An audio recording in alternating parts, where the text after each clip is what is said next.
el agua es un solvente universal. Y por ser un solvente universal, pues puede solubilizar cualquier sustancia que esté al paso de ella. Y pues recuerden que uno de los medios de conducción del agua, pues por naturaleza es el suelo. Entonces, ¿qué pasa con este suelo? Este suelo tiene muchas sales en su composición y estas sales pues van según el material de origen de la roca aparental. Entonces, pues estas sales pueden ser solubilizadas y en este caso si son solubles, pues con el agua pues se incorporan a ellas. Y normalmente, como ven ahí, pues proviene de la composición de la roca y en este caso se incorpora el agua. Que puede provenir, en este caso, el agua del subsuelo o también la cuestión del agua superficial, la escorrentía. Por lo tanto, esta calidad de agua para riego depende no solo del contenido de sales, sino también del tipo de sales. ¿Sí? Hay un sinnúmero de tipos de sales que se pueden encontrar en el agua y unas pues afectan en mayor medida que otras tanto al suelo y también al cultivo. No hay una investigación así tan profunda en donde se mide el efecto de alguna sal química en la planta debido a que pues es una interacción un poquito compleja desde el punto de vista fisiológico de la planta de poderlo definir.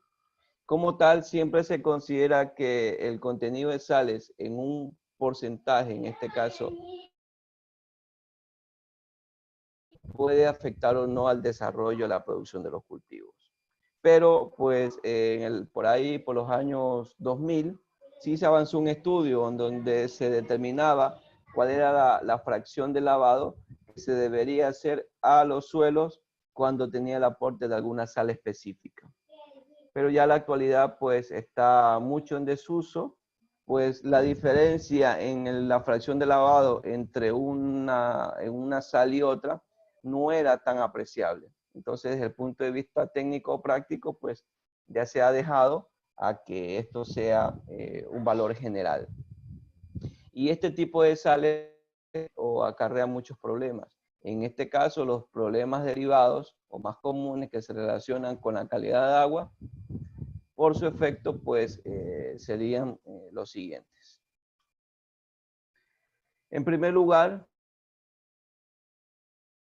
y específico que se genera por los problemas de la calidad del agua, es la salinidad. Yo creo que la imagen habla por sí sola. Si ustedes pueden notar en la primera imagen dice que es el agua no salina, en donde pues observan una parte que dice agua útil y otra agua no utilizable. Es decir, que la planta tendrá la posibilidad de tomar pues el margen de agua necesario según el comportamiento de retención del suelo. ¿Sí? Pero cuando hay problemas de salinidad, como ven en las otras gráficas, en los otros recipientes, se ve que el agua útil se disminuye. ¿Por qué? Porque hay un efecto que se llama potencial osmótico, que es lo que dice el documento o la parte donde está escrito, que este potencial osmótico, tensión osmótica, es la que aumentaría la presión tanto del suelo para que la planta pueda tomar el agua. Es decir, yo puedo aplicar 200 litros de agua al suelo, pero todos no van a estar disponibles porque por la calidad del agua hay una relación entre el suelo y la sal que hace que la presión que tenga el suelo para retener el agua se incremente y por lo tanto la cantidad de agua útil que se pueda tener el cultivo pues disminuye en el porcentaje como ustedes lo observan en la imagen. A medida esta agua comienza a variar en función a su calidad o a salinidad, como ustedes ven, se pone menos disponible o útil a la planta. Entonces, ¿qué decimos? Que cuando sucede problemas de salinidad, la planta tiene que hacer mayor esfuerzo de succión para absorber el agua por raíces. ¿Y qué tiene que ver con mayor esfuerzo de la planta? Tiene que ver a que la planta, su energía, que la forma desde la fotosíntesis, tendrá que utilizarla o desgastarla en absorber agua y no en crecer o en producir, en este caso, bienes de consumo, que sería la cosecha. Y al final, todo se traduce en una disminución de la cantidad de agua disponible para la planta, que es lo que se refleja en la imagen. Por lo tanto, este elemento principal, pues, jóvenes, es neurálgico. Yo siempre digo, cuando nosotros vamos a hacer una visita, un chequeo al doctor, el doctor, ¿qué es lo que te dice? Bueno, te ausculta, pero luego te pregunta, mejor hagamos un examen completo, de acuerdo a los aspectos o los síntomas que presenta. En el caso de la agricultura, pues la planta no habla en primer lugar. Entonces el técnico es el que tiene que buscar los mecanismos o los procedimientos técnicos más prudentes para poder lograr obtener, en este caso, una producción o hacer la inversión de este proyecto que dé rentabilidad. Y uno de los elementos principales es conocer la calidad del agua, es hacer un análisis del agua. ¿Por qué? Porque no solo va a afectar a la asimilación de la planta. Como ustedes ven en el siguiente ítem, el siguiente problema es infiltración del agua en el suelo. Es decir, este problema de calidad de agua, ¿a qué conlleva? A que también afecten las propiedades del suelo. Me refiero a las propiedades físicas, tipo estructura, en donde me indica que un contenido relativamente alto de sodio y bajo de calcio significa que las partículas del suelo tienden a disgregarse. Y es decir, que el suelo se suelta más, se compacta más y por lo tanto pues ocasiona que el agua infiltre en el suelo de una manera más lenta, como observan en la imagen, y que presente en este caso encharcamientos. Eso es un problema por el mal uso del agua en función a sus componentes. No a veces por las propiedades del suelo, sino que influyó la aplicación del agua. Esta reducción de infiltración también puede ser de tal magnitud que implique poca disponibilidad del agua en el perfil. Como les decía en la clase anterior, pues yo pongo a disponibilidad a la planta, el agua en el suelo, pero en el perfil del suelo, es decir, dentro del suelo. Si el agua queda superficialmente, como usted ve en la imagen, ¿qué va a suceder? Se evapora, la planta no la puede tomar y por lo tanto todos los gastos que hice en energía o en combustible o en este caso en recursos, pues no van a ser bien en este caso aprovechados por esta relación agua-suelo-planta. Entonces, es muy importante pues que el agua se infiltre al suelo en las condiciones que tiene que verse y claramente está esta propiedad de velocidad de infiltración, nosotros la vamos a conocer desde el punto de vista práctico, está dentro del sílabo planificado que lo vamos a determinar y nos sirve para diseñar sistemas de riego óptimos. El buen diseñador pide propiedades hidrofísicas del suelo, densidad aparente, velocidad de infiltración, K, saturación, es decir, conductividad hidráulica, textura. ¿Por qué? Porque todos estos elementos o el suelo tiene mucho que ver en este caso con la eficiencia, en este caso de la tecnología que estoy llevando al productor. Si hay algún aporte, pues no duden en hacerlo, jóvenes. En los ciertos cultivos que sí requieren aguas salinas, creo que las palmas de coco utilizan el agua del sal, o cómo sería en ese caso, los tipos de cultivos que se desarrollan cerca del mar. Ya. Bueno, sí hay estas condiciones que presenta cada especie vegetal, pero por ejemplo en el caso de lo que es el coco, la palma de coco, aquí en nuestra zona donde el agua es de calidad, en este caso digamos que buena, regular, y los suelos no son salinos, lo que se hace en la incorporación de la siembra o del trasplante, en este caso de las plántulas, pues se incorpora cierta cantidad de sal en grano que da la posibilidad a que justamente en solución con el agua, pues la planta puede estar tomando la solución salina que necesita pues para crecer y desarrollarse.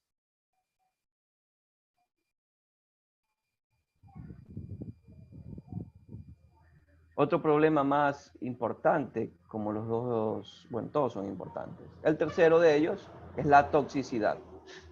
Si ustedes observan en la imagen, podemos analizar que cuando la planta está bien nutricionalmente, que es lo que refleja el primera imagen, donde tiene muchos frutos, y en la parte de abajo se ven muchos elementos químicos, eso se llama la capacidad de intercambio catiónico que hay en el suelo. La capacidad de intercambio catiónico es la posibilidad de que en el suelo se puedan mover todos los elementos químicos que ingresan a él. Si a través del agua ingresan soluciones químicas, claro, el suelo va a ser un complejo en donde va a poder dar o poner disponibles esos elementos a la planta. Pero cuando yo entrego en demasía un elemento químico por efectos de salinidad, miren la otra imagen. ¿Qué sucede? Solo se incorpora hacia ese complejo de suelo el Na. ¿Cuál es el Na? El sodio. ¿Y por qué? Porque justamente estamos trabajando con aguas de mala calidad y el sodio, pues, son unos elementos químicos presentes en lo que son problemas de salinidades de agua. Sodio y calcio es lo que más en este caso se encuentra. Y la planta comienza a verse de la manera en que está la imagen. Comienza en primer lugar a estresarse por presencia de elementos químicos excesivos y pues eso conlleva que la planta fisiológicamente comience a tener problemas en crecimiento y producción y pues prácticamente puede llegar a la muerte. No solo problemas de calcio y sodio, también como ven en la diapositiva, también cloro, boro, que se pueden acumular en el suelo y normalmente todos esos vienen en el agua. Como vuelvo a recordarles, por ser un solvente universal, todas estas sustancias pueden ir en ella. Puede lograrse de tal manera en que si se acumula en el suelo, como ustedes ven, en concentraciones muy altas, puede lograr en primer lugar, reducir rendimientos. Y luego, pues, hasta la muerte del cultivo, cuando en algunos casos, pues, se presenta muy fuerte. Cualquier elemento químico en mayor concentración puede causar una toxicidad. Por eso cuando se envía, en este caso, cosechas a otros países, por ejemplo, en banano, hace algunos años se hizo un trabajo en donde exportaban hacia Europa de una plantación de banano ya por algunos años establecida, y ellos, el sistema de riego era a través de las tuberías de asbesto, la que primero se utilizó, la que se conducía al agua. Y esa tubería de asbesto tiene en su composición mercurio, ¿sí? Que duraba un cierto tiempo. Pero estas tuberías enterradas en campo, dándole aportes o como circuito de tuberías para el sistema de riego, cumplieron su vida útil, pero seguían en funcionamiento. El mercurio comenzó a ponerse disponible a través de la solución con el agua que pasaba al cultivo. Y a la plantación de banano o a la empresa le regresaron una embarcación de banano, debido a que cuando hicieron el análisis de trazabilidad, pues la presencia de mercurio que tenía el fruto estaba en las mayores concentraciones que ellos no podían permitir que ingrese al país. Y pues la empresa comenzó a ver que eso había sucedido en el manejo del cultivo y todo al respecto. En realidad no había habido ningún problema en el manejo. Y ya buscando en este caso qué había sucedido a que el mercurio se presentara, pues se llegó a la conclusión y luego pues hicieron los monitoreos respectivos, que era por la tubería de asbesto que ya había cumplido su vida útil y que estaba afectando en este caso a la concentración de elementos químicos ya en la cosecha. Y pues afectó completamente a la plantación y tuvieron que suspender las exportaciones por un cierto tiempo hasta que el cultivo en su cosecha bajara los márgenes de concentración de mercurio. ¿Sí? En ese caso, mire, o sea, imagino que las tuberías las cambiaron, pero igual en el suelo ya debe haber quedado mercurio. ¿Cómo hacen para quitarle los niveles de mercurio al suelo? Para que no siga afectando a las siguientes plantas una vez cambiadas las tuberías. Ya, normalmente estas tuberías pues estaban enterradas a más allá de 1 metro, ¿sí? Y normalmente el sistema de raíces del banano, pues las que toman agua y nutrientes no están tan profundas. Entonces, según el conocimiento que yo tengo al respecto de lo que ellos hicieron, fue que al momento que hicieron el cambio de las tuberías, pues medieron la profundidad a los cuales estaban el conducto, hicieron un análisis, en este caso a niveles de en qué rangos de perfil del suelo se encontraba la presencia de mercurio. Y aplicaron un cierto enmienda para en esos puntos en donde posiblemente podría haber una concentración de mercurio, causara una reacción química entre esta enmienda y el mercurio y se precipitaron en el suelo. Pero sí tuvieron un tiempo en el cual pues no pudieron enviar producción, es decir, solo se hizo para el mercado interno toda la producción de banano, se perdieron los cupos de exportación por ese periodo, hasta monitorear las concentraciones de mercurio en el fruto y pasaron, creo que están entre, el dato así preciso no fue dado, pero ellos indican que estuvieron entre 6 a 12 meses paralizados en cuestiones de exportación. Y otros efectos que podemos tener en problemas por la calidad de agua, sí, yo creo que las imágenes normalmente pues hablan por sí solas.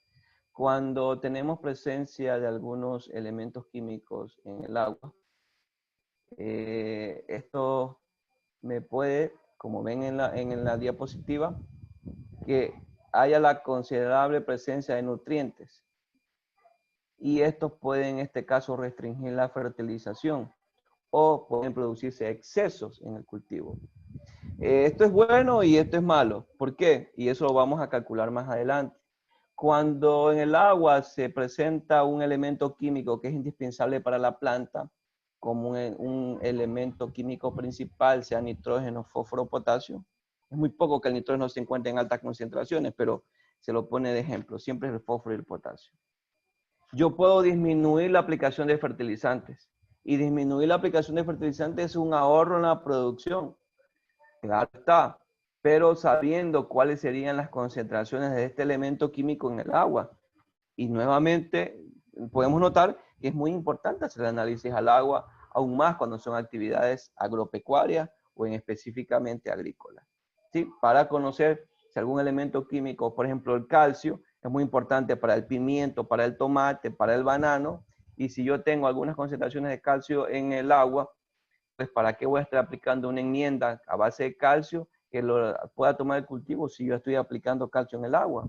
Entonces, todo esto debe ser bien visto por el técnico, por el grupo, por el equipo de trabajo, porque mientras se conozca mejor los recursos que trabaje, pues puede ser más eficiente y a la vez más productivo.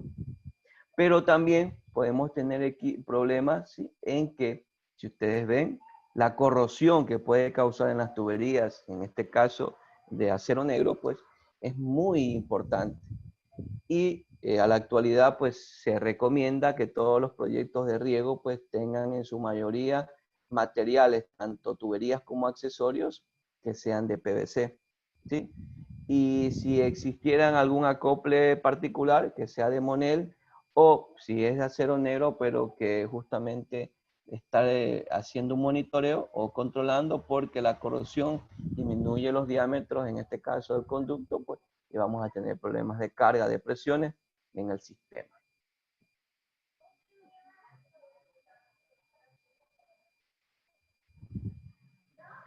Ok, entonces, como podemos observar, cuando continúo aplicando aguas de mala calidad en los diferentes ecosistemas, en este caso en el ecosistema agrícola, la imagen muestra que un ecosistema agrícola, la primera imagen que se muestra aquí, esta primera imagen es un ecosistema agrícola en donde pues ha habido una buena entrega de agua en función a sus componentes químicos. Pero cuando ya este índice, en este caso, va cambiando en su composición química, hay una afectación, como dice aquí, tanto del suelo, del cultivo y de todos los elementos que interaccionan entre ellos. Y esto de aquí me da a que existan diferentes índices para yo clasificar el agua en función a la actitud y tomar decisiones si en realidad es apto o no hacer una explotación agrícola con ese tipo de agua. Como decía Faría, si yo tengo un cultivo que necesita un margen de salinidad muy importante, como es la palma de coco, pues chuta, conseguir agua de cualquier origen, a mí más me favorece que sea de mala calidad, que sea salina, para yo poder conseguir los mejores resultados. ¿Sí? Pero es diferente cuando lo trabajo con otro cultivo en donde es más sensible a la salinidad. Por eso estos índices de clasificaciones me dan esa opción de ver cómo, en este caso, considero el aporte o el uso de este recurso hídrico, sea superficial, subterráneo, para mi explotación agrícola. En todos ellos se valora el riesgo potencial que conlleva la evolución del agua en el suelo. Pero no puedo esperar a tener un problema como ustedes ven en la imagen, sino que debo de conocer la composición, en este caso del agua, para que poder medir cuál sería el efecto o cómo podría, le llamamos, lavar o hacer fracciones de lavado al suelo para que las sales no se acumulen. Con la evapotranspiración disminuye la humedad del suelo, pero la cantidad de sales continúa siendo prácticamente la misma. Ustedes se recuerdan en química del agua cuando nosotros pusimos 1 litro de agua, la pusimos a evaporar en la estufa y luego pesamos el recipiente y había un cierto margen de salinidad que quedó almacenado, ¿sí? Porque es lo lógico que lo que se evapora es el agua, pero las sales que componen esa agua quedan retenidas. Y en este caso en el suelo pasa lo mismo, con lo cual mientras yo aplico el agua con mayor, en este caso con calidades no tan buenas, toda esa sal se me va acumulando, se acumula y se sigue acumulando. Y si no tengo cómo sacarla del perfil del suelo, tipo lavados, no lo puedo hacer. Por eso el drenaje agrícola, con el que vimos con ustedes el semestre anterior, vimos que tenía que diseñarlo en función de algunos elementos hidrofísicos del suelo, por ejemplo el valor K, también definir algunos aspectos del tipo de cultivo, cuál era el tiempo de drenaje, como para que todos estos elementos interactúen en este sistema y yo pueda realizar mis labores agropecuarias o agrícolas con el mejor criterio, en este caso, para producir y mantener mi ecosistema agrícola.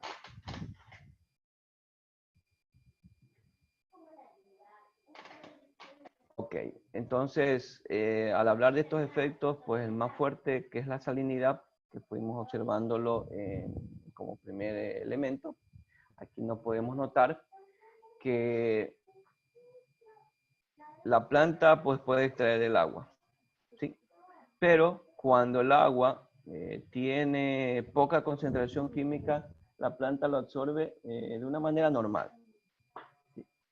Pero cuando el agua pues tiene concentraciones químicas, como ustedes pueden notarlo en la imagen, esta cantidad de agua que absorba la planta deberá ella hacer mayor esfuerzo para poder absorberla.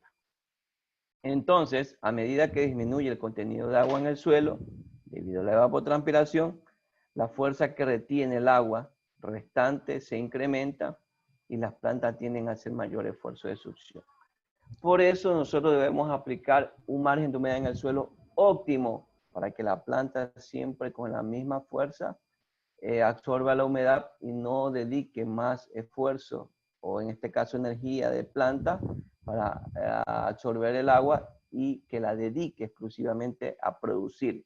En este caso, a crecer primero en la planta y luego en la cuestión de la cosecha. Cuando existe solución sales en el agua, pues esta mayor esfuerzo que tiene que hacer la planta es porque aumenta la fuerza de retención debido a la afinidad de las sales por el agua. Entonces la planta pues tiene que hacer un esfuerzo adicional o suplementario, como dice ahí, para poder absorber el agua.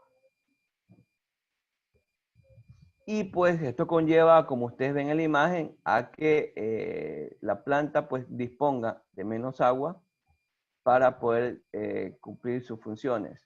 Ustedes dicen, ingeniero, yo hice un proyecto, la evapotranspiración era 4 milímetros, los tiempos de riego fueron tantos y listo.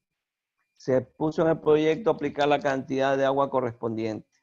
El cultivo fue X, los márgenes de producción para encontrarse eran estos, listo. Pero el cultivo comenzó en los primeros momentos de producción a no dar los márgenes que se habían planificado. Pero no se hizo el análisis tanto del agua en primer lugar o del suelo.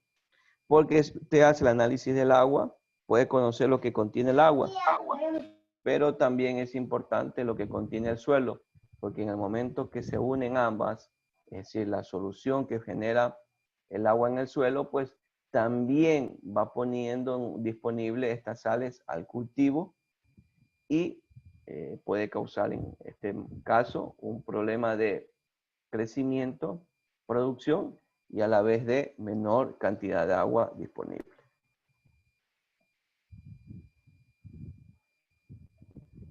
¿Cómo medimos la salinidad? Ya vimos que lo podemos hacer básico en cantidades, en un dato general, en el laboratorio, ¿sí? En donde poníamos una cantidad X de agua y extraíamos, en este caso le evaporábamos, y luego pues determinábamos cuál era su cantidad y hacíamos su concentración en este caso. Pero también pues podemos hacerlo bajo la metodología que está ahí, que es con los mismos tipos como se hace en el suelo. Es decir, se toma una muestra, puede ser en este caso el suelo de agua, y ahí pues si es suelo, pues en este caso se le añade agua para que todas esas sustancias químicas pues aparezcan en el agua. Luego ese volumen de agua pues se mide la conductividad eléctrica a temperaturas. Y lo más recomendable es que sea la temperatura ambiente, a la temperatura que llegue el fluido y que esta temperatura sea corregida. Sea corregida o pasada a 25 grados, que son las tablas en donde ya nosotros utilizamos para determinar factores de corrección de la conductividad eléctrica del agua.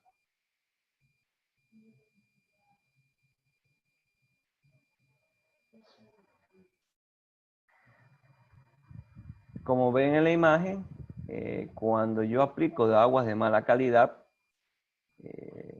en función a un emisor, ven que si es tipo goteo, observen que el goteo que se causa aquí donde estoy marcando con el cursor, presenta un área con mayor humedad, ¿sí?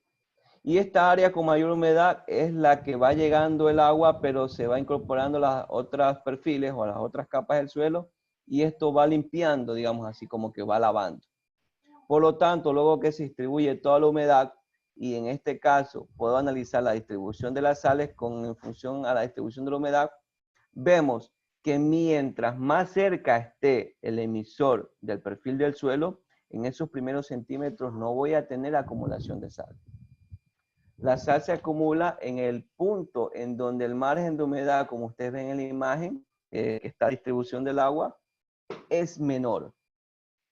Por eso es que buscamos que las concentraciones de humedad en el suelo siempre se den en mayor cantidad en el perfil del suelo donde están las raíces funcionales del cultivo, para que ellos no puedan estar extrayendo, en este caso, mayores cantidades de sales que las que en este caso se aplicaría por efecto de lo que contiene el agua, ¿sí? Recuerden que eso se puede ir acumulando por efecto de evapotranspiración, o en este caso la evaporación propiamente en los primeros centímetros del suelo. Eso es lo que se presenta en esta parte de aquí. Entonces, con esta característica es que yo busco que a esa profundidad yo tener el buen margen de humedad para que el sistema de raíces y la planta pues pueda comportarse de mejor manera.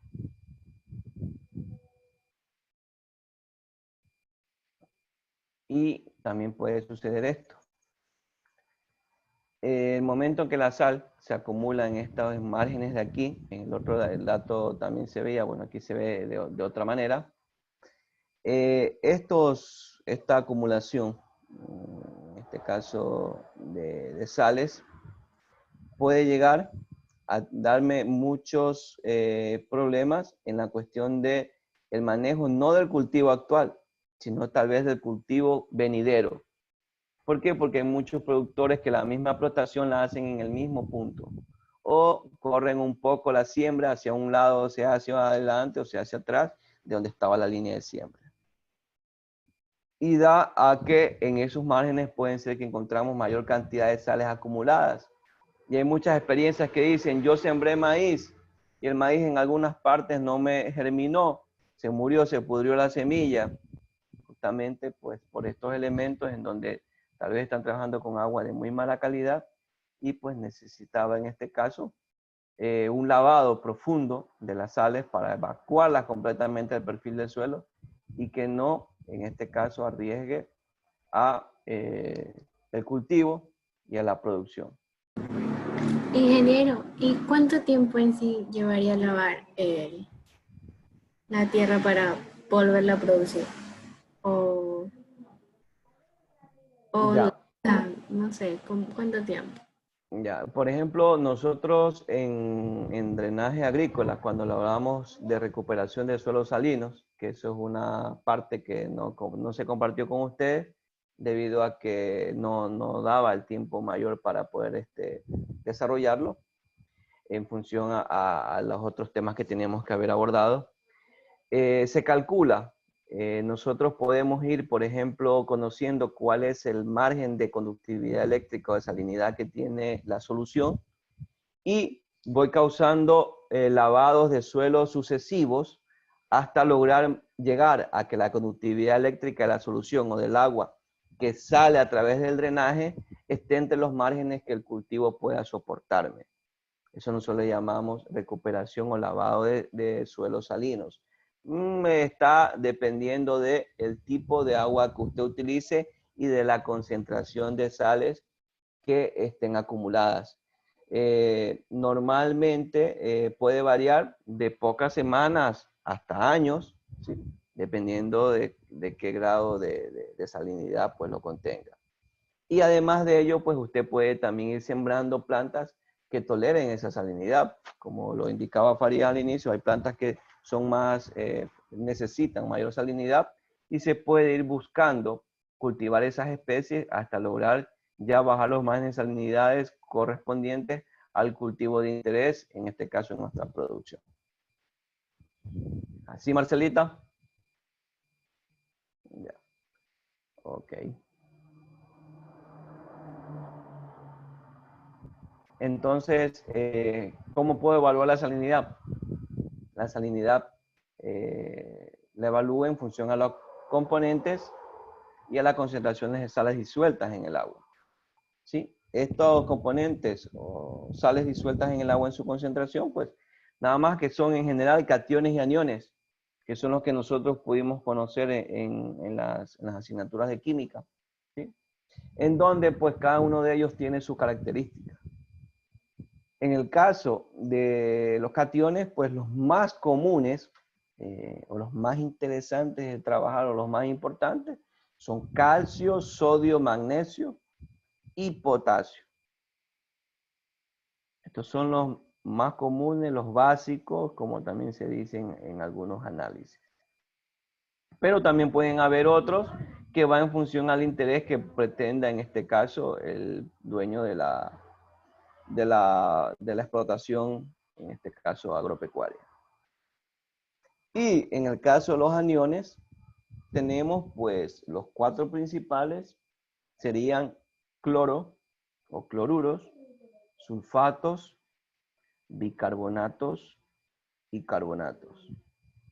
Estos pues son los más importantes o los que con facilidad se pueden determinar, porque también hay otros fosfatos, nitratos, pero son más difíciles, a la vez son elementos químicos que tienen mayor costo, pero va a depender de hasta dónde queramos llegar con el análisis o con el estudio profundo.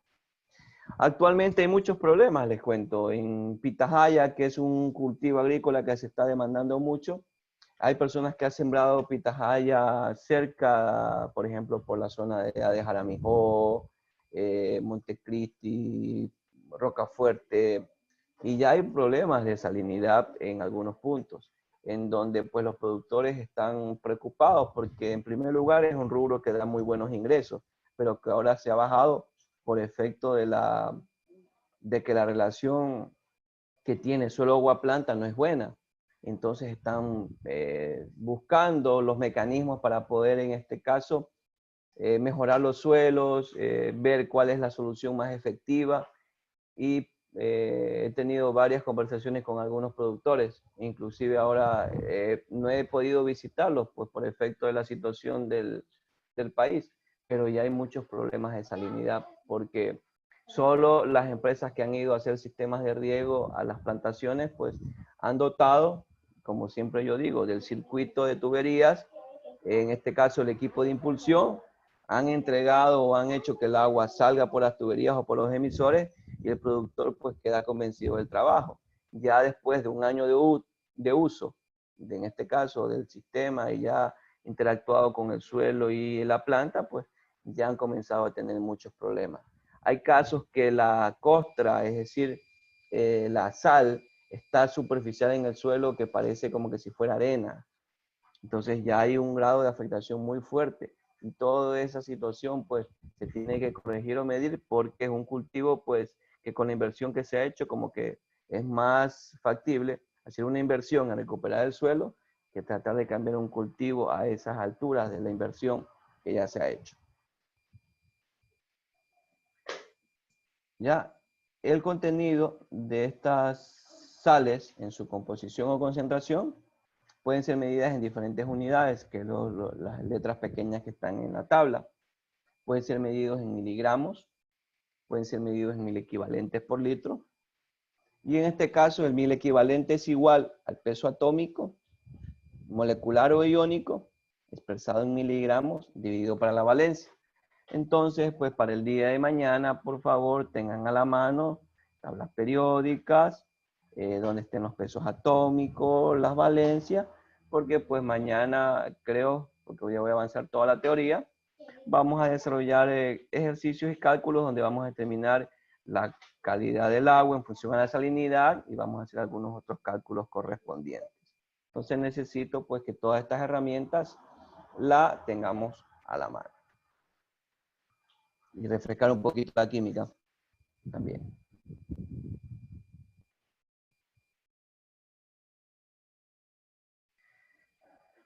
Esto es importante considerar esta tabla de la presentación de las diferentes concentraciones de los elementos. ¿Sí? Si decíamos en la tabla anterior que el contenido se puede medir del catión o el anión en miligramos, en 1000 equivalentes, también es muy importante relacionar que miligramos por litro, en este caso, es igual a partes por millón. Que es algunas de las formas en que se representan los análisis. Yo he tenido a la mano análisis que se presentan en partes por millón, en 1000 equivalentes y en miligramos por litro. Entonces, es importante saber, pues, que si ya está en partes por millón, yo sé que está en miligramos por litro. No la voy a transformar en otra unidad que no la necesito, que es lo que se puede observar en la imagen. Entonces, esto es importante, así que anótelo por ahí en su cuadernito, que miligramos por litro es igual a partes por millón o que partes por millón es igual a miligramos por litro, porque eso lo vamos a trabajar en los cálculos pues del día de mañana.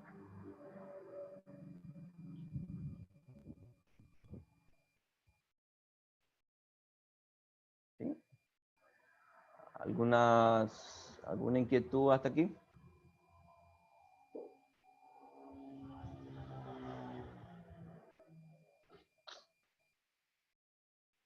¿No?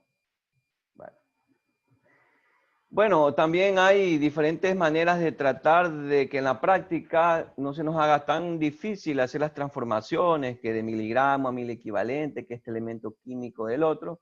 Entonces, pues si ustedes pueden ahí observar, hay una tabla en donde se da o se muestra la transformación que puede existir los diferentes elementos químicos a las otras unidades de uso, es decir, en 1000 equivalentes, en miligramos, de acuerdo a el uso que le dé a las unidades de medidas de cada elemento químico para mis cálculos, en este caso de la calidad del agua. ¿Sí?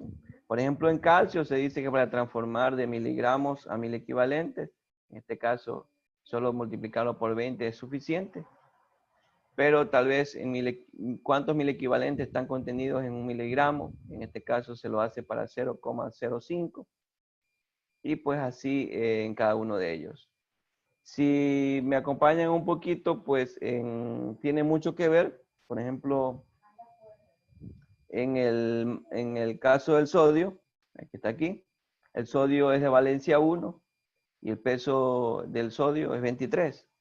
Entonces lo que se hace es dividirlo, utilizar el dato del peso, en este caso del elemento químico, para hacer algunas transformaciones.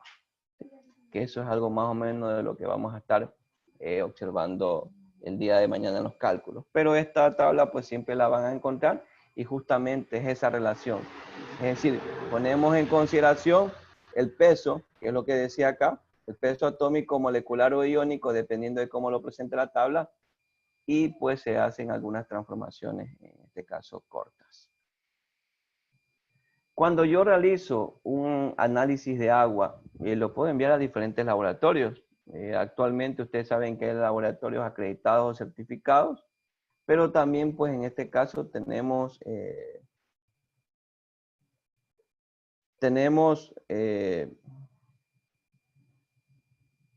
aquí está. Tenemos laboratorios que los hacen personas particulares. Siempre los utilizamos tal vez a la cercanía, al conocimiento de algún amigo o algo al respecto. Pero yo puedo verificar que estos análisis estén bien elaborados, bien estructurados, ¿sí? Entonces, para ello, pues, se admite, como ven ahí en la diapositiva, un error de un 5% por exceso o por defecto del total de aniones, en este caso, que ha de coincidir con los cationes, que es una relación que hacemos cuando hago el análisis de esta parte del agua.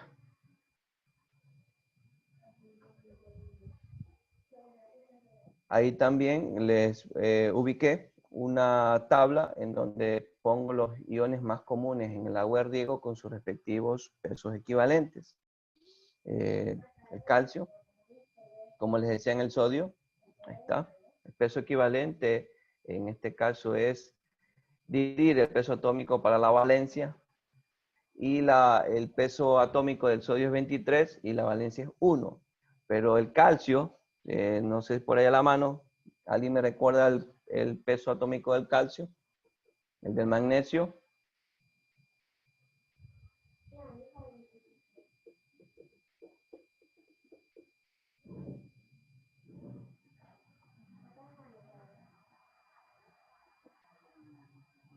A ver.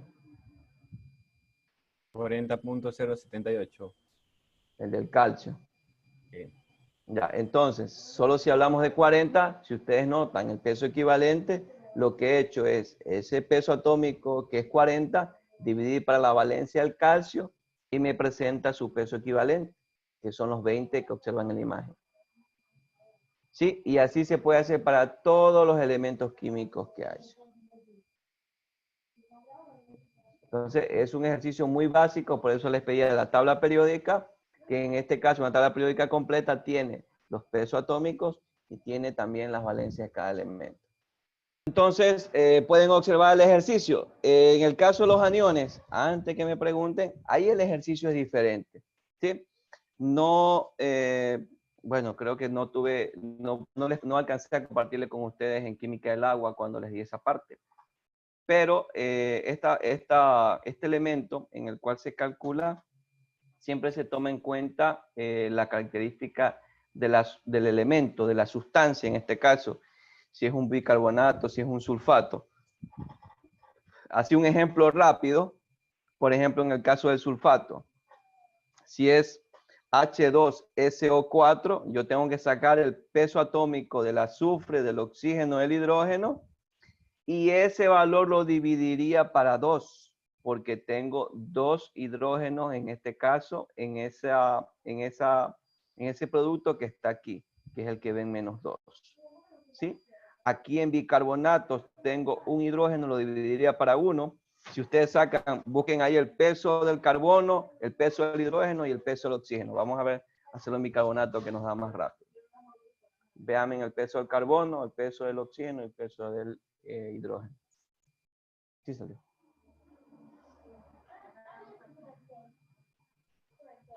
Vean ahí. El de carbono es 12.01. Ya, 12. Y oxígeno. 15.99. Ya, 16. 16. 16 por 3 es 48 más 12 es 60. ¿Y el hidrógeno? El hidrógeno. 1. 1, exactamente. Entonces, déjense en cuenta que ahí está el peso equivalente del bicarbonato. Es 61, es decir, todos los pesos atómicos de cada elemento. Y dividido, en este caso, para la cantidad de hidrógeno que acompaña a ese anión, que en este caso en bicarbonato es 1. Pueden hacer el ejercicio en sulfato, que es 2, y en carbonato, que es 2. Y así se hace para todos los elementos químicos que tengan esa característica tipo anión, como la que ustedes ven en el cuadro. Bicarbonato. Ya, anota el bicarbonato, la fórmula es, como ve, CO3, en este caso, una H y un guión, significando que es negativo, o solo un guión, que significa que hay, en este caso, un hidrógeno. Eso yo tengo que ubicarlos individualmente en la parte de abajo y poner C es igual, O3 es igual y H es igual. En C voy a buscar el peso atómico del elemento. El peso atómico del carbono es 12, entonces C es igual a 12. El peso atómico del oxígeno es 16. Entonces lo pongo 16 y lo multiplico por los 3, que es la cantidad de oxígeno que se repite en la fórmula, en la sustancia. Y H, que es el hidrógeno, busco el peso molecular, que el hidrógeno es 1, y como solo hay un solo hidrógeno, pues está de más multiplicarlo por 1, pero si usted quiere llevar una secuencia de multiplicaciones, lo multiplica por 1. De ahí sumamos los tres valores, 48 más 12 es 60, y más 1 del hidrógeno es 61. Ya. Luego que tengo, eso se llama el peso molecular de la sustancia, en este caso el bicarbonato. Para sacar su peso equivalente debo de dividir ese peso de la sustancia para el número de hidrógenos que tiene esa sustancia, que en este caso es 1, un solo hidrógeno. Entonces, 61 dividido para 1 es 61. En el caso del sulfato no tiene hidrógenos. Sulfatos tiene 2. Aquí están, 2 negativos. Se ve en la parte Siempre con superior. el hidrógeno, ¿sí o no?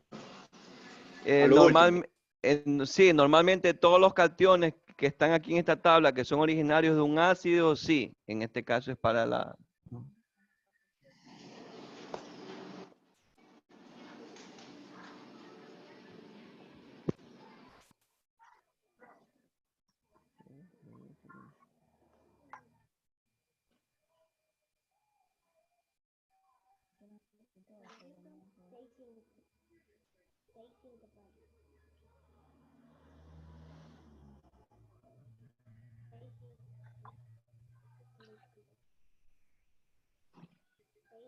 Ingeniero, entonces sería la suma de todo ello que dio 61 dividido para, ¿cómo se llama eso del hidrógeno?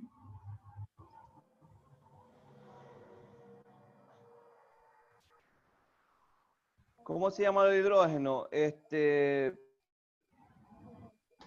Dependiendo, no sé a qué se refiere, porque sería en una sustancia que no sea anión, eso es un ácido. Vienen los ácidos, por ejemplo, del bicarbonato vienen los ácidos carbónicos. Los sulfatos viene el ácido sulfúrico. Los nitratos viene el ácido nítrico.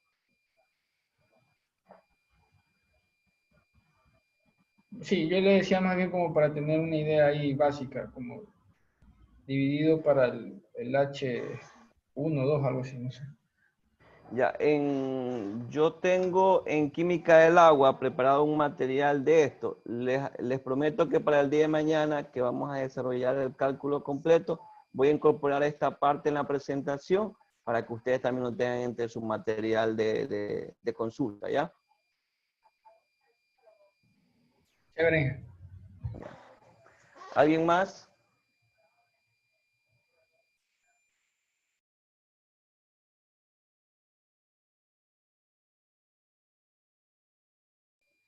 No, sigamos entonces.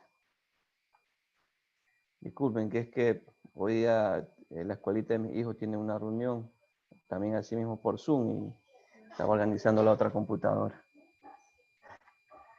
Listo. Entonces aquí también quise compartir con ustedes una lista de los cationes y aniones más comunes que se pueden presentar tal vez en algún trabajo, alguna situación que se genere en la profesión. Ustedes saben que siempre es bueno tener estos materiales en su mano porque forman parte de un material de trabajo prácticamente. Entonces están todos los cationes con los tres nombres, con los dos nombres, sería de sistemáticos o clásicos, y asimismo los aniones. Están representados también con sus fórmulas, en este caso químicas, para ver qué es la reacción de ellos. También algo más pequeño, tal vez cationes y en este caso en forma individual, y también aniones en forma individual con su fórmula en este caso específica.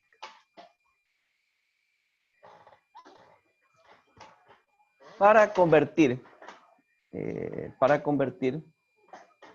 bueno, hacemos mejor cuando ya hagamos esta parte de aquí.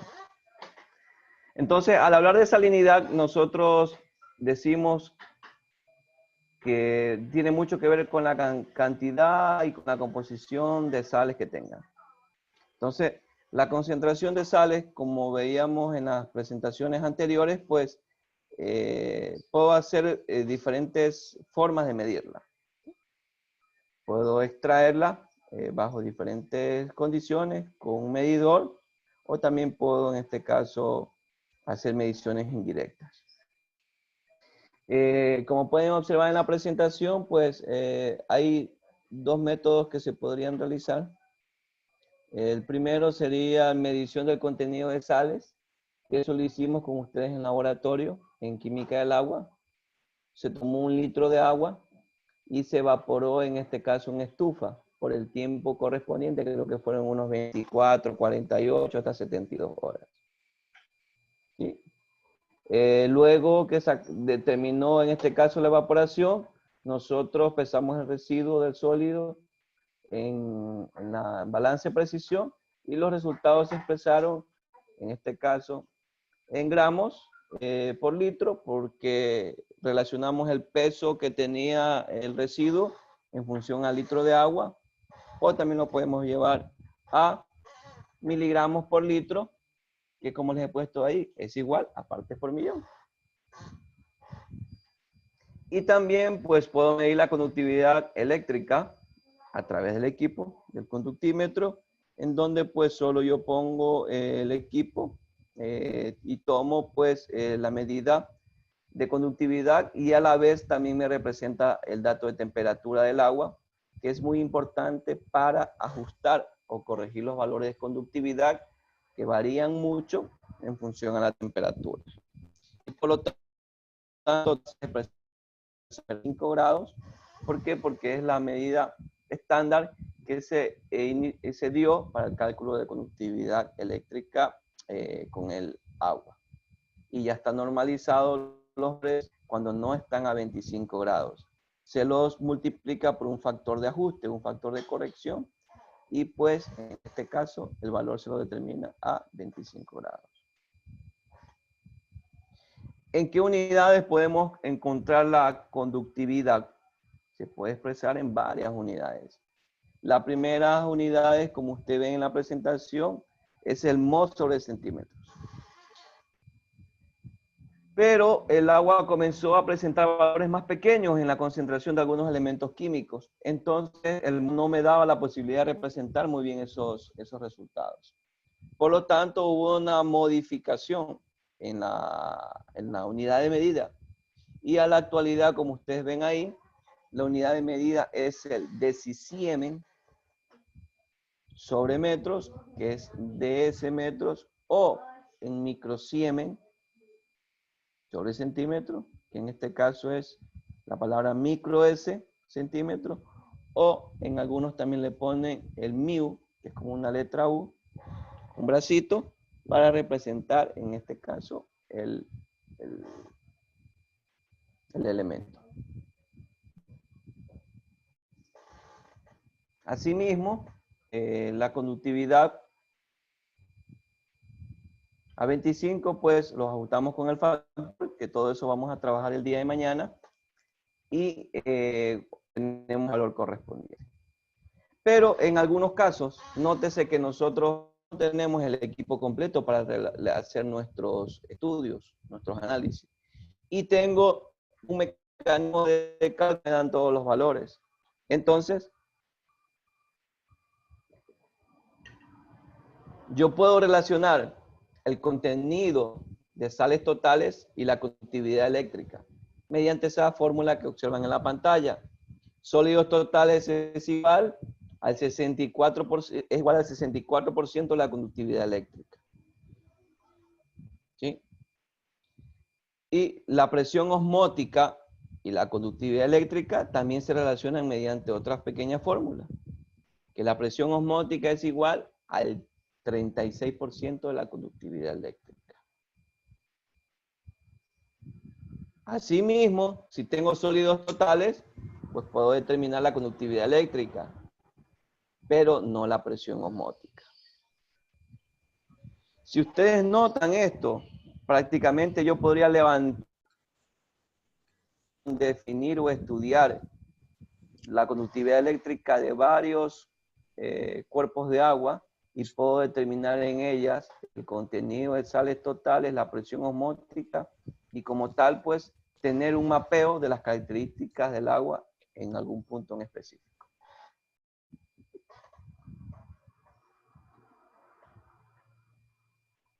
¿Alguna pregunta?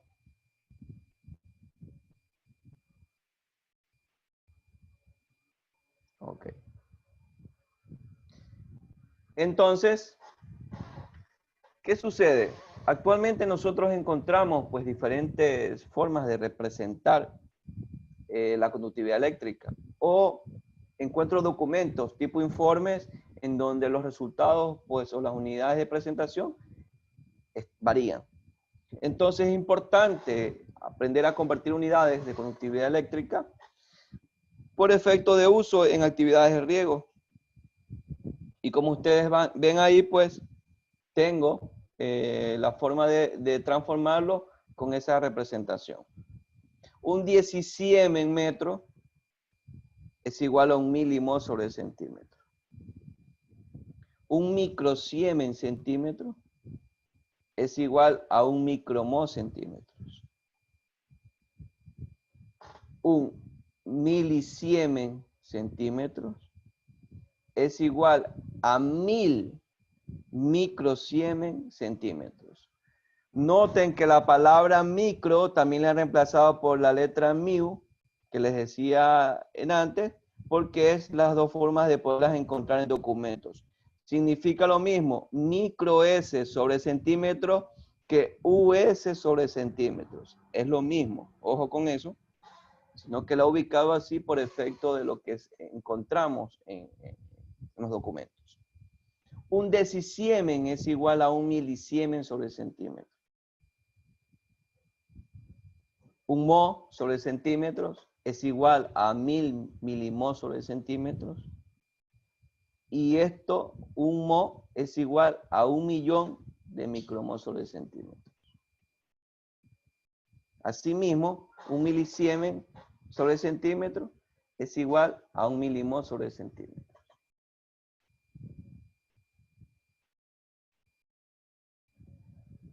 Ahora vamos a tratar de transformar uno. Hagámoslos con, vamos a decir que tenemos, a ver,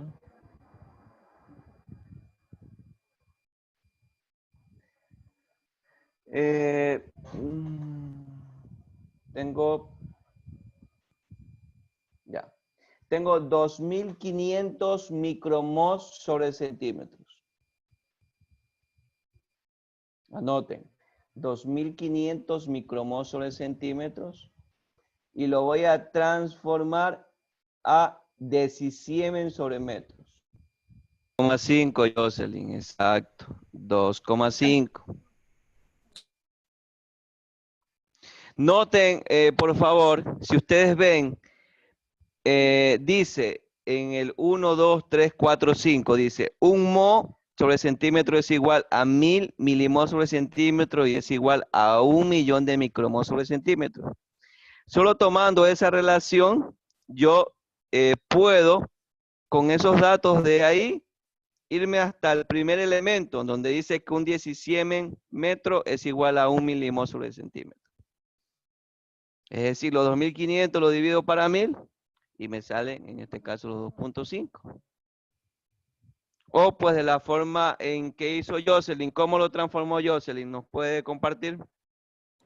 Ya, yo vi que decía en el punto 4 que un decímetro sobre metro es igual a un ms sobre cm. Y en el punto 6 dice que un milimo es igual a un ms sobre centímetros. Entonces lo que hice fue los 2500 multiplicarlos por el punto 5, que dice que es 1000 dividido para el millón de micromos. Entonces ahí se me desaparecían los micromos y me quedaba ya en milimos. Ya. Los 2500 los multipliqué por los 1000 dividido entre el millón. Entonces ahí me sale 2,5 de milimos. Entonces dice que el milimo es igual al ms sobre cm. Y arriba dice que el ms sobre cm es igual al decímetro. Y ya. Así hice yo. Milimol, sí, también llegó al mismo valor.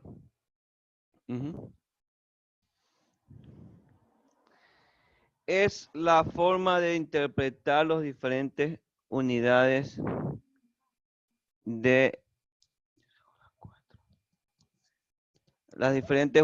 de conversión, ¿sí?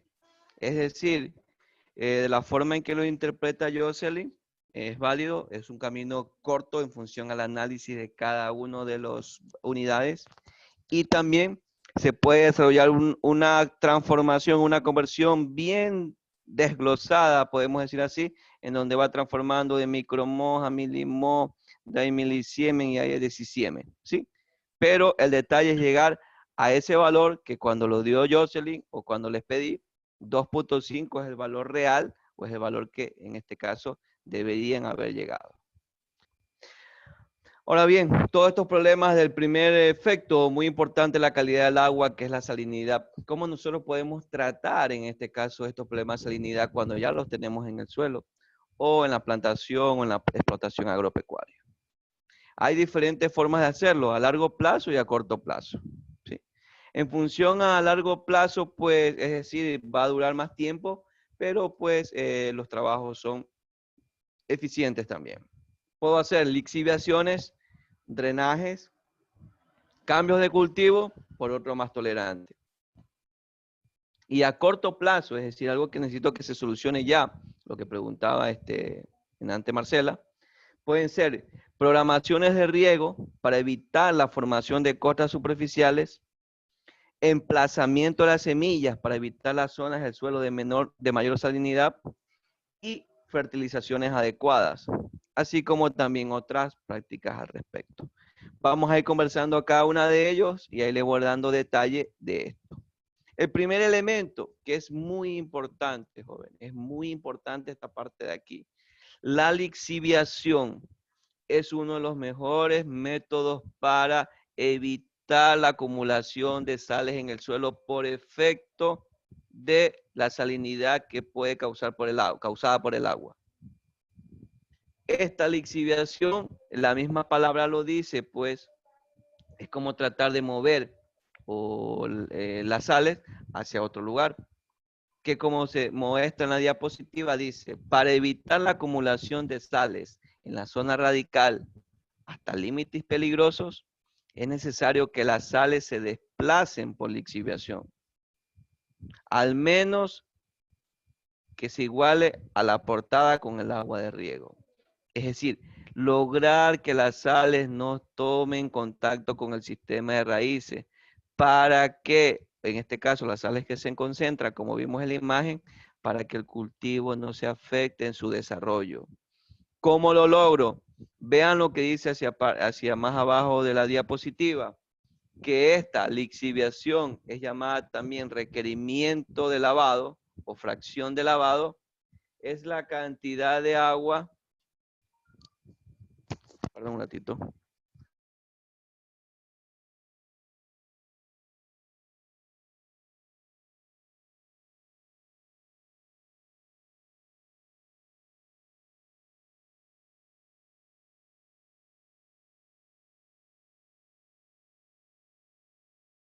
Perdón. Entonces, esta fracción de lavado o lixiviación es la cantidad de agua adicional que yo debo de aplicar para que toda esa cantidad de sales se acumule fuera del sistema de raíces.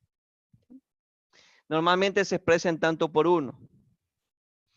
Se dice, por ejemplo, cuando ya calculamos los porcentajes de lixiviación o de lavado, que un 0.15% de requerimiento de lixiviación, perdón, 0.15, significa que el 85% del agua aplicada en el riego corresponde a la evapotranspiración y el 15% corresponde a la lixiviación, es decir, al lavado de sales.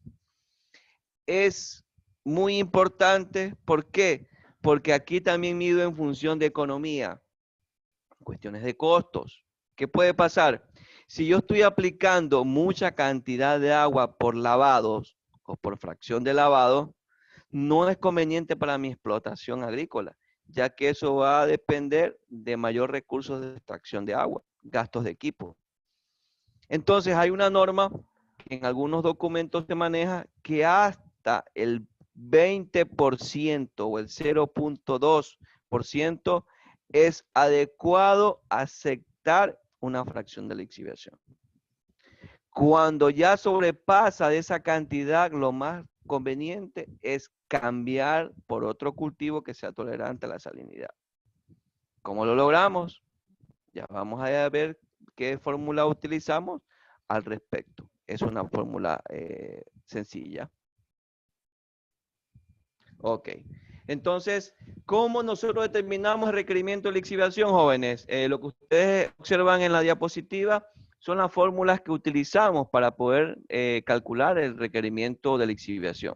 Como les decía, esto lo vamos a abordar teórico porque todos los materiales de trabajo, pues ya los voy a tener en la plataforma, que ya después de la clase los voy a habilitar, y pues tendremos como material de trabajo para el día de mañana. Si es necesario, pues que los que puedan imprimir lo que les voy a enviar, pues lo vayan imprimiendo, o si no, pues lo descarguen en su teléfono, porque mañana vamos a trabajar con tablas y pues necesitamos información para que esté en uso correspondiente.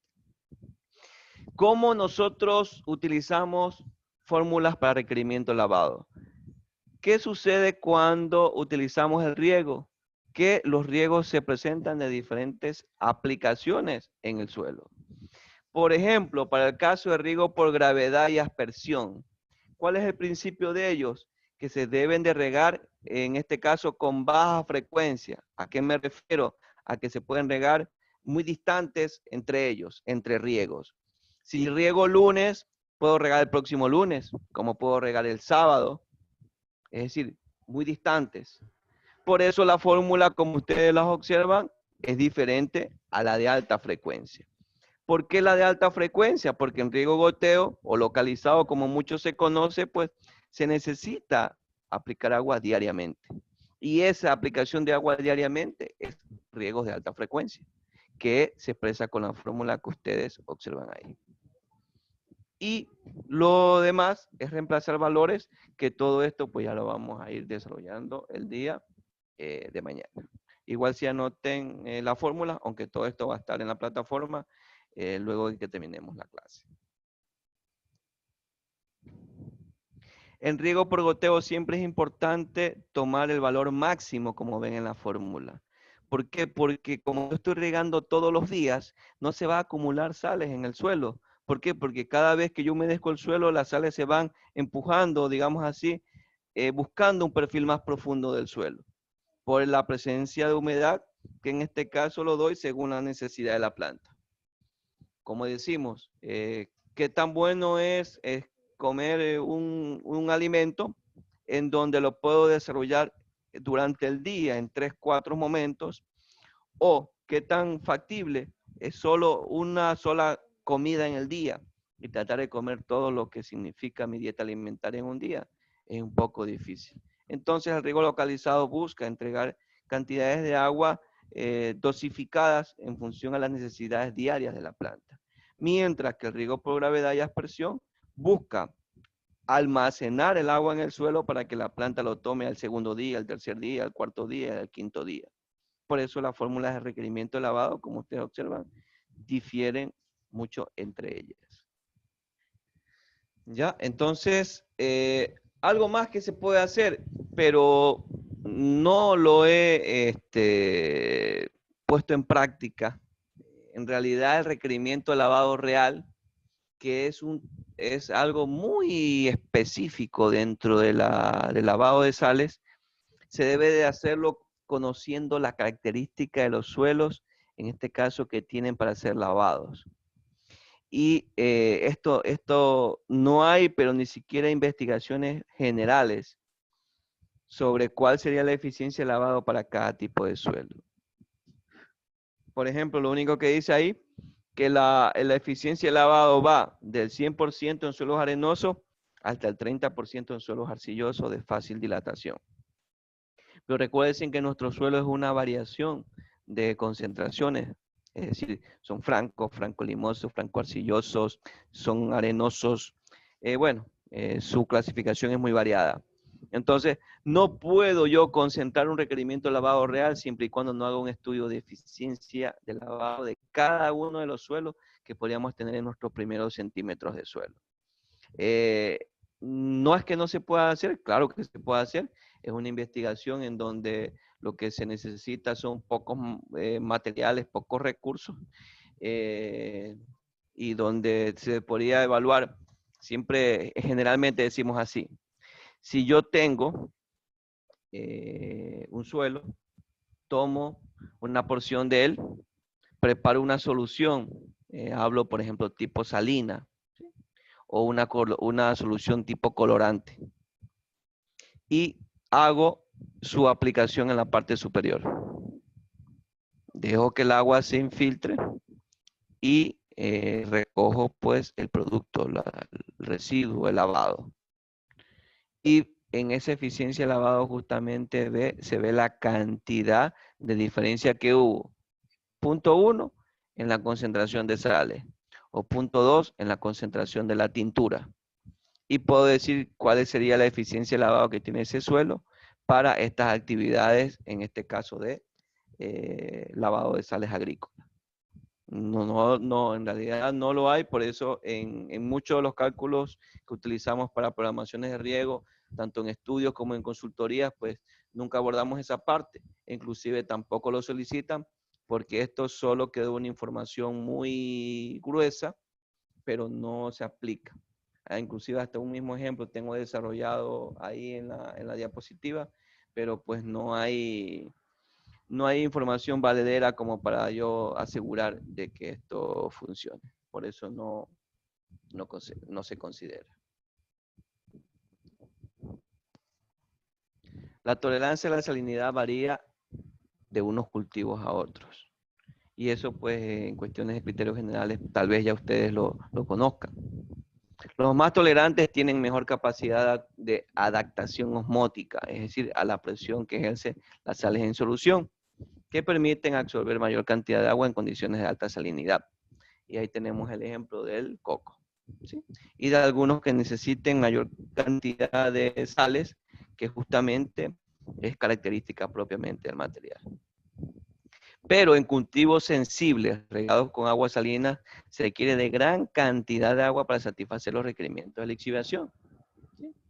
En el supuesto que se sobrepase la cifra del 0.3, resultaría más conveniente seleccionar un cultivo más tolerante que otro. Bueno, esto siempre lo considero debido a que yo podría aumentar el requerimiento de lavado en función a los márgenes que yo considero que es permitido hasta el 0.2 o hasta el 20%, porque imagínense en llegar al 30, estaría trabajando con un tercio prácticamente de la cantidad de agua que yo estaría entregando al cultivo, solo para que las sales bajen. Y si ese un tercio, aparte de eso, más lo que la planta consume, si yo digo que la agricultura utiliza mucha agua para su producción, imagínense con esas características. Todavía gastaría más agua. Entonces, no es conveniente. Se presentan escenarios, había un ejemplo en aguacates, en donde un señor decidió cultivar aguacates y cuando pues llegó a hacer los estudios, encontró que la fracción de lavado por esa calidad de agua, él tenía que aplicar justamente, estaba como en el 30-31%. ¿Qué sucedió?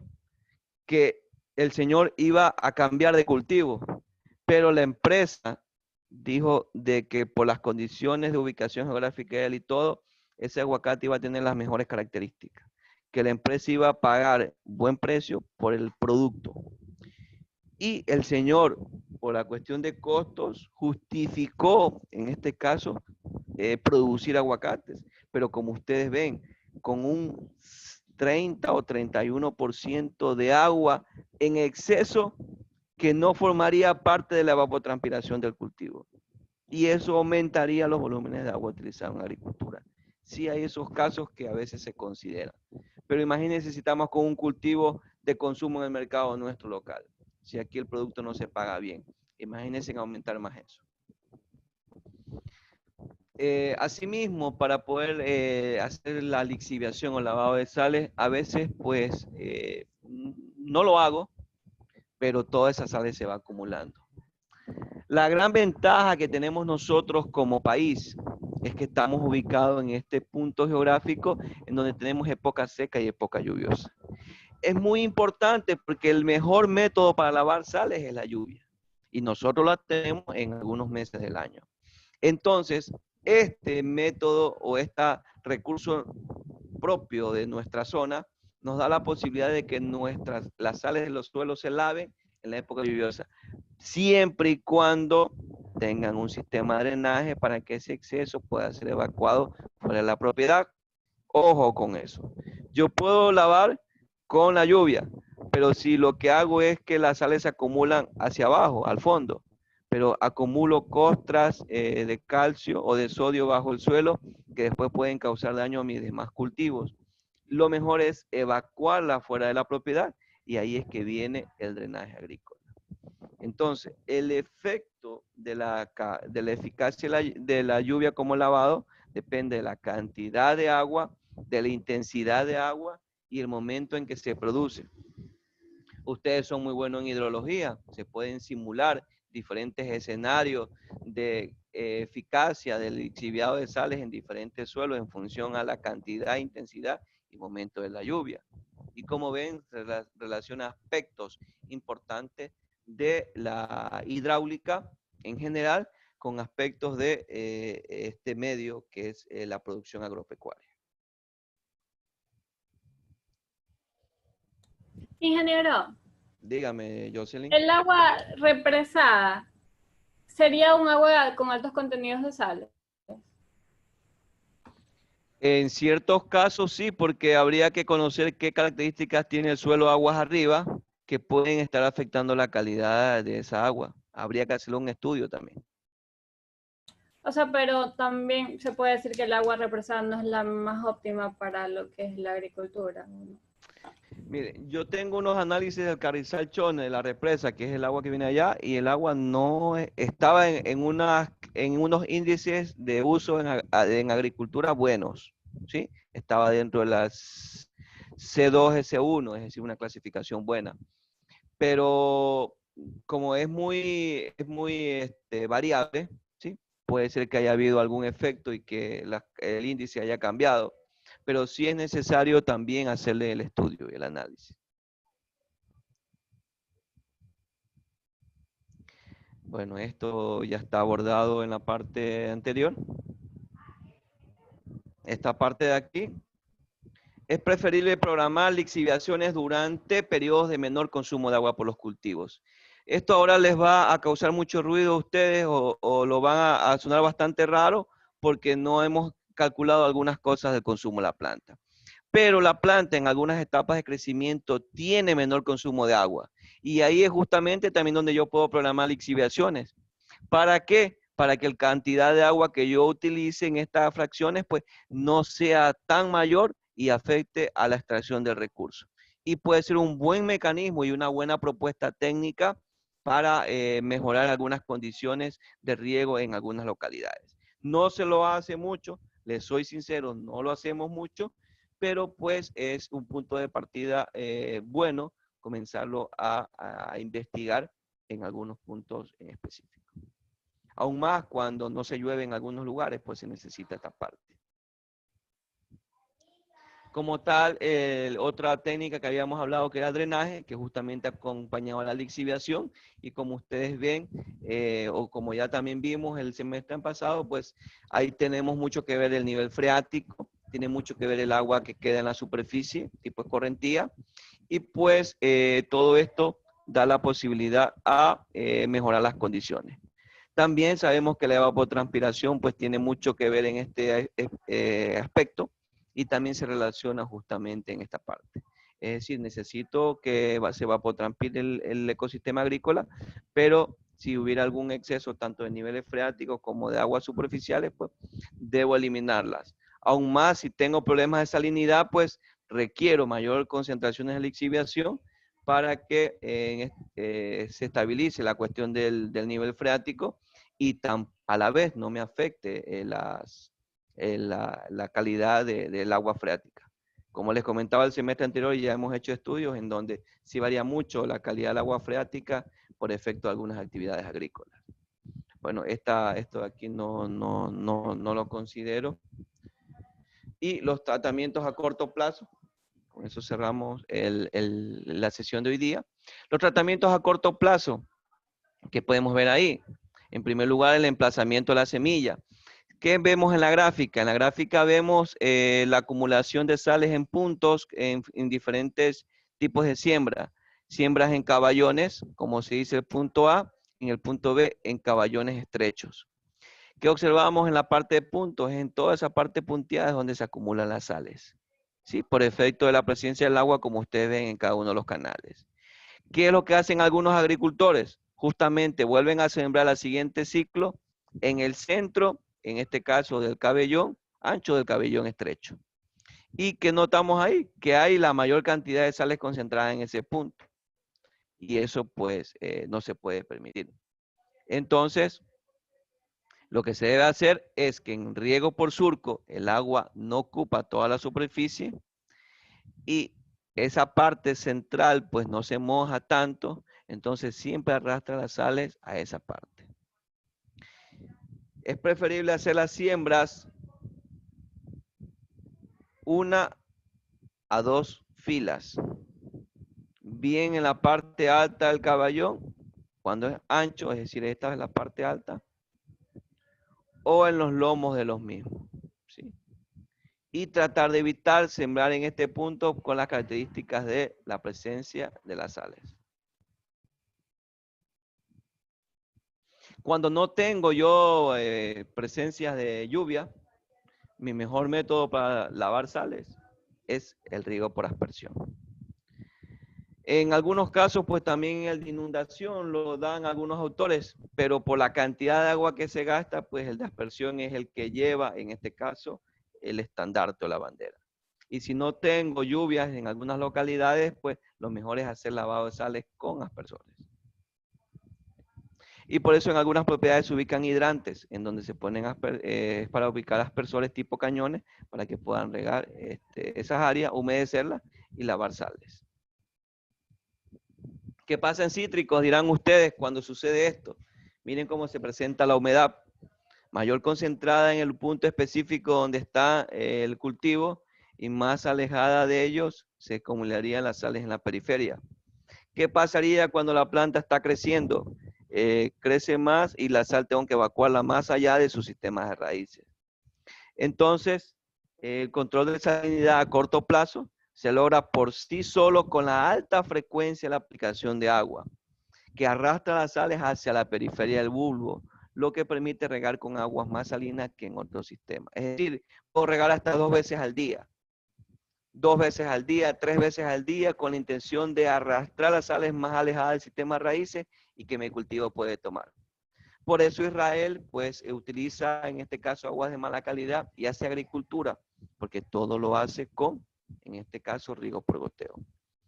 En cultivos anuales, lo que dice la siguiente diapositiva, las concentraciones de sales, pues, afecta a las siembras siguientes. Entonces se deben lavar. Y cuando un cultivo decide, un agricultor y un productor decide cambiar el cultivo, pues debe tomar en cuenta todas estas condiciones, porque si no el suelo va a estar bien contaminado en algún y no va a poder en este caso presentar la producción adecuada. Problemas de infiltración. Este punto es muy importante. ¿Por qué? Porque cuando yo hago una explotación agrícola con riego, yo determino la velocidad de infiltración del suelo. Y ya tengo mis valores para escoger el mejor aspersor que se acomoda a esa condición. Con la velocidad de infiltración yo escojo el aspersor. Y si yo tengo unas modificaciones en las propiedades de infiltración del suelo, todo mi diseño cae. Mis características técnicas y mis características hidráulicas ya no van a funcionar. Entonces, es necesario evitar estos problemas de infiltración, que sí sucede, como está en la diapositiva, hay velocidades que tenemos en los suelos que son bajas, inferiores a 3 milímetros por hora, y pueden ocurrir que las plantas no dispongan de la cantidad de agua que requieran para sus exigencias. Aparte de originar otros problemas debido al anegamiento, es decir, el agua se encharca, tales como formación de costas superficiales, falta de aireación, exceso de malas hierbas, o de derrumbe radical, es decir, un sinnúmero de problemas agrícolas que se dan en el manejo del cultivo. Entonces, asimismo, ocurre con la reducción del suministro de agua, que provocado por causas de infiltración deficiente, se reduce la cantidad de agua que penetra en el sistema de raíces. Y podemos ver en la imagen, veamos la situación de infiltración del agua, en este caso, en una misma pendiente. Un suelo seco, el agua se infiltra mejor. En un suelo húmedo va disminuyendo y a la vez es correntía, que es un principio general de los suelos. Pero como cuestiones generales, cuando ya hay problemas en el suelo por cuestiones de salinidad, esto cambia y no tiene que ver el suelo en su estado húmedo o seco, sino por la presencia de sales. Ya, esto también lo vimos. Y podemos observar esto, que cuando se riega con aguas de mala calidad, se acumula el sodio en los primeros centímetros del suelo y podemos observar estas costras blancas que provocan muchos daños, dispersión de los agregados, de las partículas más pequeñas del suelo y pues se vuelve un suelo que no se puede hacer producción agrícola con sistemas de raíces más profundos, hay problemas con los cultivos y no es necesario llegar a esto. Por eso es muy importante conocer la calidad del agua y pues del suelo. Esta evaluación de los problemas de infiltración también lo vamos a resolver mañana y vamos a incluir aquí como dato específico teórico que se va a llamar la relación de absorción sodio. Es justamente vamos a relacionar características que valora la proporción relativa de sodio con respecto al calcio y al magnesio. Todo esto está basado en las normas de clasificación tipo Riverside. Y también las unidades que se utilizan en el cálculo son 1000 equivalentes por litro. ¿Sí? Tratamientos de problemas de infiltración. Para cerrar con esto la sesión, podemos incorporar materia orgánica al suelo, con lo cual favorece la estructura y consecuencia de la infiltración. Podemos incorporar productos tipo enmiendas que modifiquen la composición química del agua del suelo. Mezclar aguas de diferentes calidades, si ello fuera posible. Y hacer un manejo del riego eficiente. De ahí lo demás, tipo enmiendas, que es un mismo químico, como les decía antes, o me preguntó Marcela, como yo sé cuando ya los suelos están bien lavados en los tiempos, puedo aplicar diferentes estrategias. Una de esos es aplicar enmiendas para hacer más rápido el lavado de sales de esos suelos. Cualquier tipo de enmienda es buena, aquí más se utiliza el yeso, como ven ahí, y en la diapositiva el ácido sulfúrico y el azufre que están en segundo plano. Esto, manejo del riego, que es la última. Riegos frecuentes a dosis bajas, riegos presiembras, cambio de un sistema de gravedad por otro de aspersión. Todos estos involucran a ser más eficientes en la cuestión de la entrega de agua a el suelo.